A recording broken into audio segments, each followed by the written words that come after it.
যশোর সদর উপজেলার রূপদিয়ায় স্বৈরাচার শেখ হাসিনার পতনে বাংলাদেশ জামায়াতে ইসলামী রূপদিয়া আঞ্চলিক শাখার আয়োজনে দোয়া ও শোকরানা মিছিল অনুষ্ঠিত হয়েছে।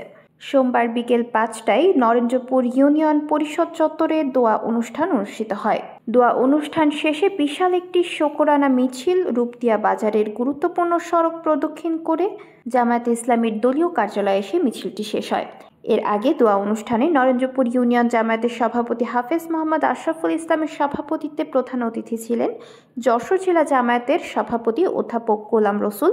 বিশেষ অতিথি ছিলেন যশোর জেলা শ্রমিক কল্যাণ ফেডারেশনের সভাপতি আব্দুল মালেক খান, থানা জামায়াতের সভাপতি আশরাফ আলী, থানা জামায়াতের নেতা আমিনুর রহমান, রইচুদ্দিন, ইউনিয়ন জামায়াতের নেতা মাওলানা মোস্তফা কামাল, রুহুল আমিন, যুব জামায়াতের পরিচালক সাইফুর ইসলাম মনির, নরেন্দ্রপুর ইউনিয়ন শিবিরের সভাপতি মোহাম্মদ আহসানুল্লাহ প্রমুখ।